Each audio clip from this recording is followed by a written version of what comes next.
Hello students, today we will discuss Unit 9 Applications of Trigonometry.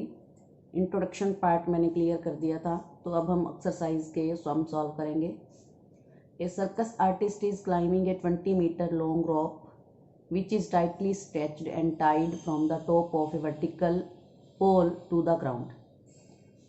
Find the height of the pole if the angle made by the rope with the ground is 30 degree. बहुत आसान और बिल्कुल clear है.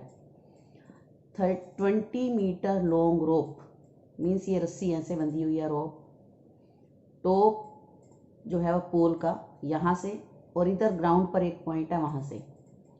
पोल के top के साथ इधर ground पर एक पॉइंट है, उसके साथ एक रोप बांधी है 20 मीटर लॉन्ग. जो ये रोप है वो ग्राउंड के साथ 30 डिग्री का एंगल बनाती है. तो हमने बताना है कि पोल की हाइट क्या है. जो पोल है दैट इज स्टैंडिंग स्ट्रेट, बिल्कुल सीधा खड़ा है.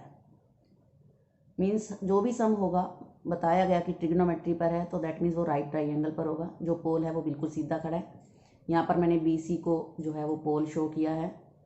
तो इस ट्राइंगल के अकॉर्डिंग अगर हम देखें तो हमें निकालना है BC. We have to find the height of the pole, that is BC. Side opposite to angle upon hypotenuse is sin theta, we know. According to the statement BC upon 20 meter is sin 30, और sin 30 की value क्या होती है 1/2. तो cross multiply करके आप BC निकाल दो, तो हम लिखेंगे hence height of the pole is 20 metre. Next is question number 2. Interesting और बहुत अच्छा सम है. A tree breaks due to storm and broken part bends so that the top of the tree touches the ground making an angle 30 degree with it. Means यहाँ से लेकर यहाँ तक बच्चों BD जो है वो एक ट्री था. स्टॉर्म आया, तूफान आया, और वो पेड़ का ये वाला पार्ट जो CD था वो टूट गया. जो ये CD पार्ट टूटा हुआ पार्ट था वो यहाँ से इधर झुक गया आकर के ज़मीन पर, और ज़मीन पर उसने 30 डिग्री का एंगल बनाया. जो ट्री का फुट था उससे 8 मीटर दूर जो टूटा हुआ पार्ट था वो इधर 8 मीटर दूर गिरा, जो पेड़ का फुट था उससे इधर. ठीक है. Find the height of the tree. हमने बताना है कि टूटने से पहले जो ट्री थी उसकी हाइट कितनी थी उस ट्री की. फिगर बिल्कुल क्लियर किया हुआ है. यहाँ पर है स्टैंडिंग पार्ट, इतना पार्ट अभी खड़ा है पेड़ का. ऊपर वाला पार्ट टूटा था और टूट के वो इधर आके झुक गया, और ये डिस्टेंस 8 मीटर है. ठीक है.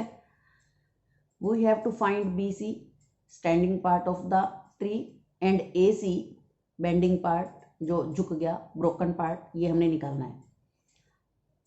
तो फिगर से BC upon AB means side opposite to the angle upon adjacent side is equal to tangent theta होता है. यहाँ 30 है तो यहाँ से हमने BC निकाल दिया. BC मेरा आ गया था 8√3. नीचे रूट में आ गया तो मैंने रैशनलाइज करके 8√3 अपॉन 3, √3 और √3 मिलके 3 बन गया.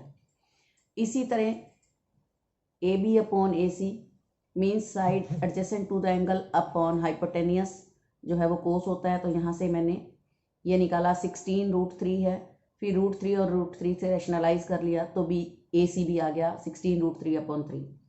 Now height of the tree is broken part plus standing part, दोनों का जोड़ेंगे तभी टोटल ट्री की हाइट निकलेगी. तो AC plus BC values put कर दो. नीचे सेम है 3, तो ऊपर वाला पार्ट भी जुड़ जाएगा. तो 16 और 8 23√3, तो 3 से 28 कट गया, तो 8√3 जो है वो ट्री की टोटल हाइट आ गई. उसके बाद हमारा आता है क्वेश्चन नंबर 3. क्वेश्चन नंबर 3 में क्या है. A contractor plans to install 2 slides for the children to play in a park. एक पार्क के अंदर 2 slides जो है उसने इंस्टॉल करनी है. For the children below the age of 5 years, she perhaps to have a slide whose top is at the height of 1.5 meter and is inclined at an angle of 30 degree to the ground. देखो, एक slide तो ये बनाई उसने छोटे बच्चों के लिए. छोटे बच्चों एज को ध्यान में रखते हुए उसकी हाइट जो है वो कम रखी 1.5 मीटर, और जो स्लाइड की जो ढलान है वो 30 डिग्री की रखी क्योंकि बच्चा छोटा है. और दूसरा वेयर फॉर द एल्डर, कुछ बच्चे बड़े हैं. She wants to have a steep slide, अब की बार स्लाइड जो है वो थोड़ी सी खड़ी रख दी. जो 60 डिग्री के एंगल बना रही है, और जो हाइट है वो भी 3 मीटर है। ठीक है, तो अब हमने बताना है what should be the length of the slide in each case. दोनों केसेस में स्लाइड की लेंथ कितनी है। इट इज़ क्लियर है कि यहाँ पर हमने हाइपोटेनियस निकालने हैं दोनों के। तो इसमें अगर हम निकालते हैं तो BC upon AC is equal to sine 30 निकल जाएगा, तो आंसर हमारा आ जाता है 3 मीटर। इसी तरह इधर परपेंडिकुलर अपॉन हाइपोटेनियस, इससे भी निकालेंगे। तो ये रैशनलाइज कर दिया करो, अगर नीचे रूट आता है तो, कहीं भी नीचे रूट आ रहा है तो उसको रैशनलाइज कर दो। तो इस स्लाइड की जो लेंथ है वो 3 मीटर आ गई, और जो इस स्लाइड की लेंथ है वो 2√3 मीटर आ गई। ठीक है, उसके बाद है question number 4, that is very easy, 2 marks में आएगा ये।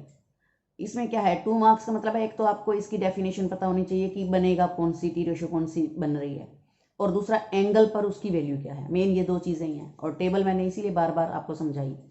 The angle of the elevation of the top of tower, clear है, टॉप ऑफ टावर, तो टावर बना दो। ठीक है, ये इसका हो गया top. From a point on the ground which is 30 metre away from the foot of the tower. Clear है कि जो पॉइंट है वो टावर के फुट से 30 मीटर की दूरी पर है, और जो एंगल है इज 30 डिग्री, 30 डिग्री एंगल बना रहा है। Find the height of the tower, ये निकालनी है।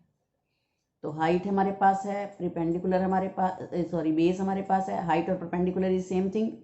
बेस हमारे पास है, लगाओ टी रेशो जो परपेंडिकुलर और बेस के साथ लगती है, दैट इज टेंजेंट। तो यहाँ से हमारा आंसर निकल जाएगा हाइट ऑफ द टावर। उसके बाद है एक क्वेश्चन नंबर 5, 5 ही मैंने डिस्कस करने हैं आज। 5वां भी बहुत आसान है।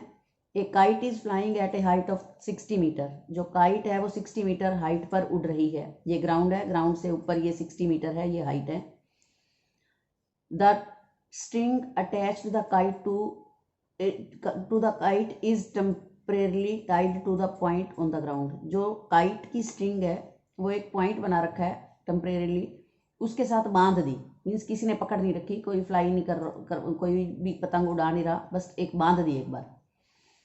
The inclination of the string with the ground is 60 degree. जो एंगल है स्ट्रिंग का वो 60 डिग्री है ग्राउंड के साथ। Assuming that there is, find the length of the string, string की लेंथ निकालनी है। Assuming that there is no slack the string, means जो स्ट्रिंग है वो बिल्कुल सीधी है, कहीं बीच में वो उलझी हुई नहीं है, कहीं वो लूज नहीं है, टाइट है बिल्कुल। तो 60 मीटर ये हाइट दी हुई है, ये ग्राउंड, ये स्ट्रिंग की निकालनी है। तो साइन थीटा होता है परपेंडिकुलर अपॉन हाइपोटेनियस, तो वहाँ से ये निकल जाएगा। So these are the 5 questions and very easy, complete this. Thank you.